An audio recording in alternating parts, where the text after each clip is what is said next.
Louvado seja o nosso Senhor Jesus Cristo, para sempre seja louvado. Amados irmãos e irmãs, você que acompanha comigo essa jornada missionária, convido-te a dar-te acionar o sininho, compartilhar, e se você não for inscrito, se inscreva. Assim o YouTube reconhece a legitimidade dessa missão tão rica e tão bonita.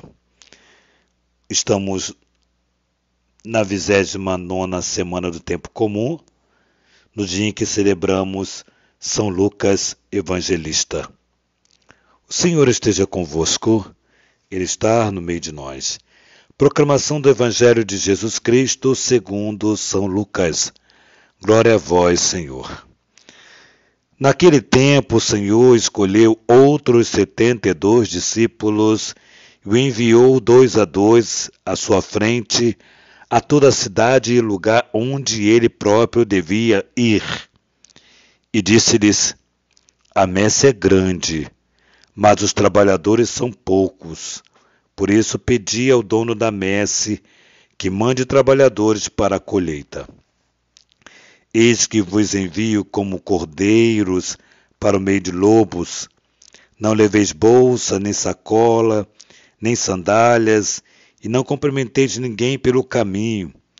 Em qualquer casa em que entrardes, dizei primeiro: a paz esteja nesta casa. Se ali morar um amigo da paz, a vossa paz repousará sobre ele. Senão, ela voltará para vós. Permanecei naquela mesma casa, comei e bebei do que tiverem, porque o trabalhador merece o seu salário. Não passeis de casa em casa. Quando entrardes numa cidade e fordes bem recebido, comei do que vos servirem. Curai os doentes que nela houver, e dizei ao povo: o reino de Deus está próximo de vós. Palavra da salvação. Glória a vós, Senhor. Amados irmãos, sabemos que Jesus, logo no início da sua pregação, começou a escolher alguns homens para lhe ajudar. Começou a escolher alguns e os convocou para serem discípulos. Olhou para eles, encantou-se com cada um deles, com as suas misérias, com as suas personalidades, com as suas características, e os convidou, os convocou para a missão. E aí, aqui que vem uma questão muito bonita. Ele chama para ser mensageiro, chama para divulgar. Divulgar o quê? Aquilo que Jesus falou e aquilo que Jesus fez na sua própria vida, praticou.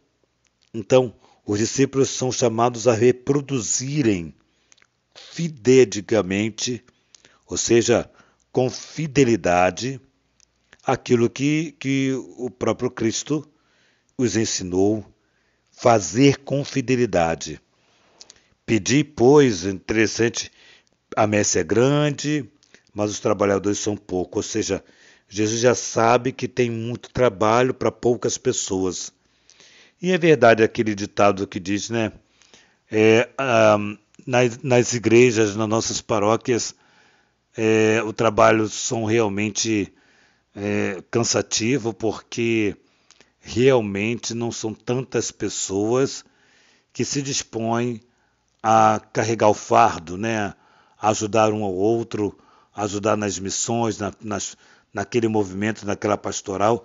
Não é, talvez a pessoa não tenha nem vocação, né? Também tem isso.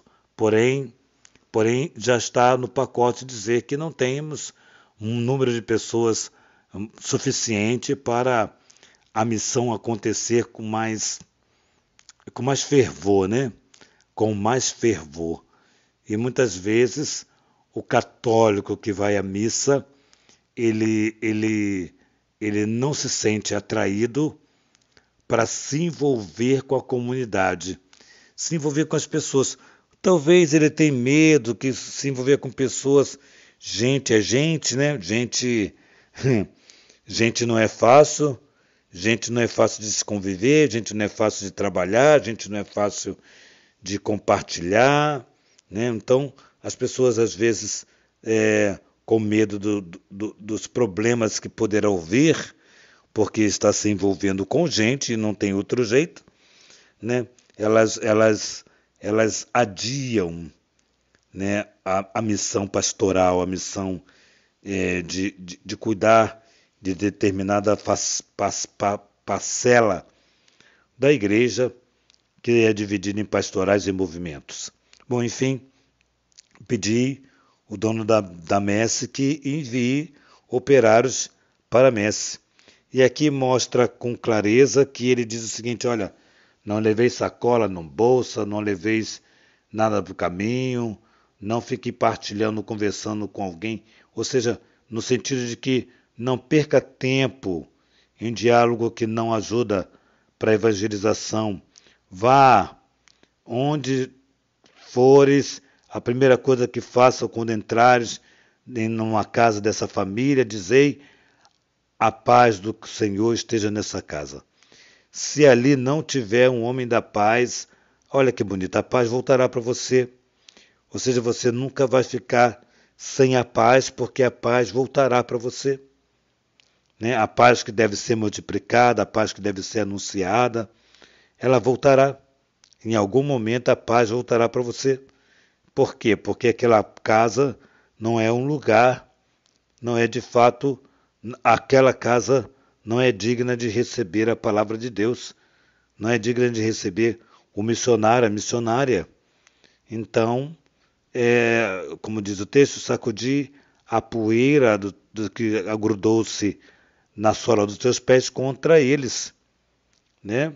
Então nós somos chamados hoje a evangelizar com mais coragem, com mais empenho, e entendemos profundamente que as coisas vão acontecendo, as dificuldades vão aparecendo, mas nós precisamos dar uma resposta mais positiva, e a resposta mais positiva vem da nossa experiência total de confiança em Deus. Então não leveis nada para o caminho, porque a minha graça te basta. Eu estarei contigo, você não será decepcionado. Quem será decepcionado é aquele que chamou, ou seja, o Senhor. Então que tenhamos no coração a certeza e o desejo de jamais vacilarmos no chamado que Deus tem e faz para mim e para você. Que hoje a palavra de Deus possa ser cirúrgica. São Lucas, esse evangelista, que é um ponto muito interessante, ele é o autor dos Atos Apóstolos, né? Então ele narra com muita profundidade sobre a infância de Jesus, ele narra com muita propriedade sobre a humildade, todo o tempo da humildade e a capacidade profunda de Jesus de reconciliar-se, né? De buscar reconciliação. Então Lucas, esse evangelista, ele nos fala, nos brinda, nos dá essa graça de saborearmos quem foi Jesus, a sua infância, através desse evangelista. E lembrar que São Lucas, ele foi companheiro de Paulo, né? Andou com Paulo também, né? Para anunciar o evangelho. Então nós somos chamados, hoje eu e você, para sermos esses anunciadores, mas um anunciador que faz mesmo, não é para eu ser mais que a palavra. Não, o mensageiro não é maior que a palavra. Deus, palavra encarnada, Cristo, essa palavra encarnada é maior do que todos nós. Então que nós saibamos hoje, no espírito de evangelizar, possamos coerentemente viver a nossa fé. É muito triste quando nós vemos cristãos que somente de nome, em casa, não tem nada de cristianismo em casa. No trabalho não tem nada de cristão. Tem nada de cristão. Só é cristão da igreja. não é possível evangelizar ninguém, nem a si mesmo, através de uma postura contrária à evangelização. Que nossa patrona Santa Faustina nos enriqueça com o diário, que a Virgem Maria, Rainha do Clero, nos dê a graça da fidelidade, nos sustente no nosso Instituto Rainha do Clero, envia homens e mulheres capazes de ajudar a nossa missão, que São José, esposo da Virgem Maria, no qual este ano celebramos, nos fortaleça na obediência a Jesus. Em nome do Pai, do Filho e do Espírito Santo. Amém.